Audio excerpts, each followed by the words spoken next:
of the papers in the room, including notes of the secret meeting.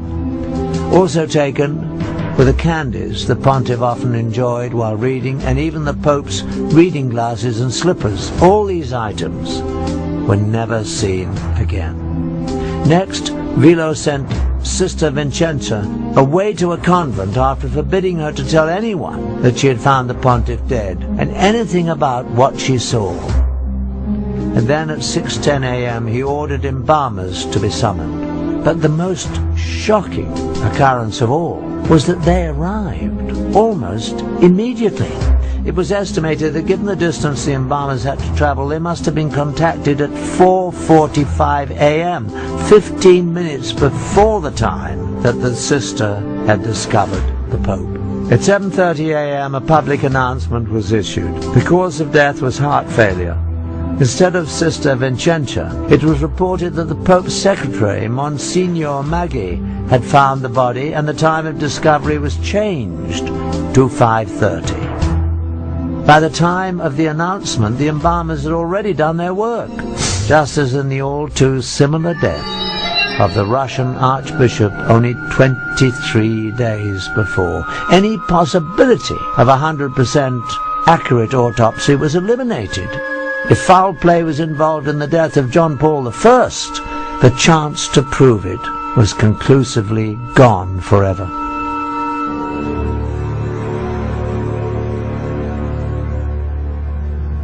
Ten days after John Paul's funeral, Cardinal Vilo assembled the conclave to elect a successor. The official electing body includes 111 cardinals. Once sequestered in the Sistine Chapel, the cardinals must invoke the power of the Holy Ghost to guide them to their decision.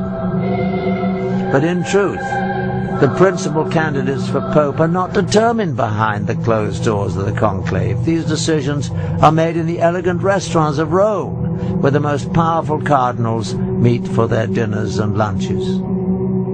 When the cardinals finally entered the Sistine Chapel for the closed-door session Sunday morning, October the 15th, 1978, it became the scene of a theatre of political manipulation on all levels.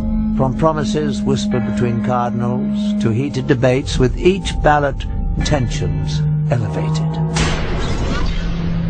After the 8th ballot, white smoke billowed up from the Vatican, signaling that a new pope had been elected.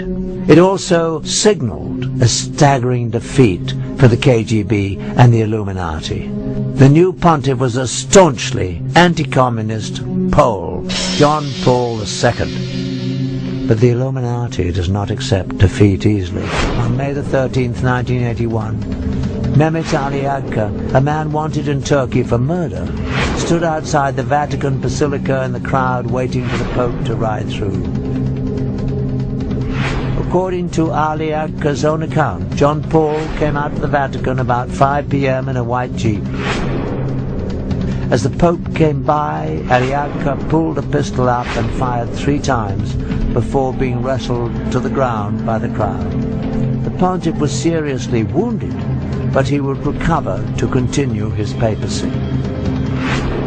At first, Ali Agca asserted that he had acted on his own, but investigators became convinced that a much larger conspiracy had used the obviously unstable and dangerous man as a tool for assassination.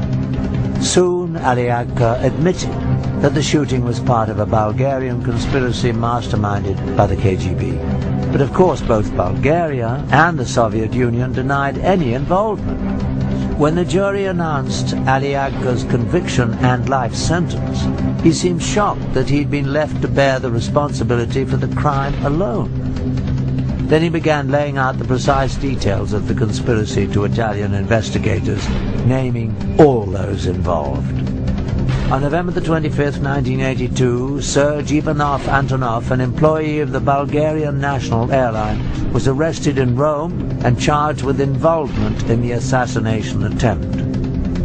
Soon, the list widened to include 3 other Bulgarians and 4 Turks.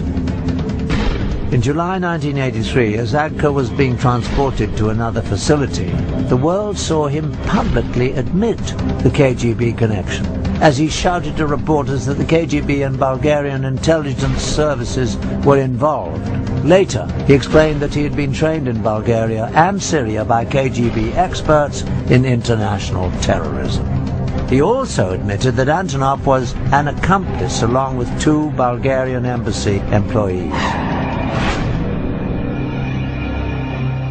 In 1984, Italian judge Lario Martella was convinced that the KGB and the Bulgarian Secret Service were involved in the assassination attempt on Pope John Paul II. The judge released this finding based on the following facts. Agca used a perfectly forged passport to enable his entrance into Italy, something available only from highly sophisticated sources. He also had enough money to allow him to stay for extended periods in Bulgaria, Switzerland, and several other European countries. There was evidence that he received substantial assistance in his activities in Italy leading up to the assassination attempt. In spring, the trial of 8 men accused of conspiring to kill the Pope convened, and the facts began to emerge. During the trial, several Turkish defendants testified that they aided Agca in his travels from Turkey through Bulgaria to Italy. Another said he had made payments to Agca from the Bulgarians on trial. One admitted delivering the assassination weapon to Agca in a Milan restaurant. By the 1980s, after 2 centuries of positioning their people in high places, the Illuminati had apparently gained control of the Italian courts. In the end, to the amazement of most observers, the Italian court found that there was insufficient evidence to convict the conspirators. The Agca case not only illustrated that the secret brotherhood had compromised the Italian judicial system, it also showed that the Illuminati had reached the very top of the KGB. In 1990, Viktor Ivanovich Shemov, a KGB major, who defected to the US, made a shocking admission.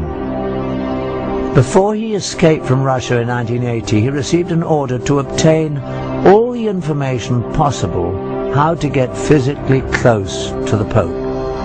The order was signed by Yuri Andropov himself, at the time the head of the KGB, the same Yuri Andropov who would only a few years later become the head of the Soviet Union.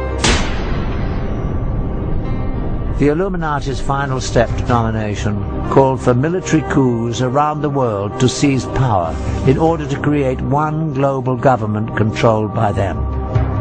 To accomplish this, they would use the huge surplus of catastrophic weapons stockpiled in the USSR to threaten the entire world. Although the KGB was the most well-known, it was not the only espionage entity run by the former USSR.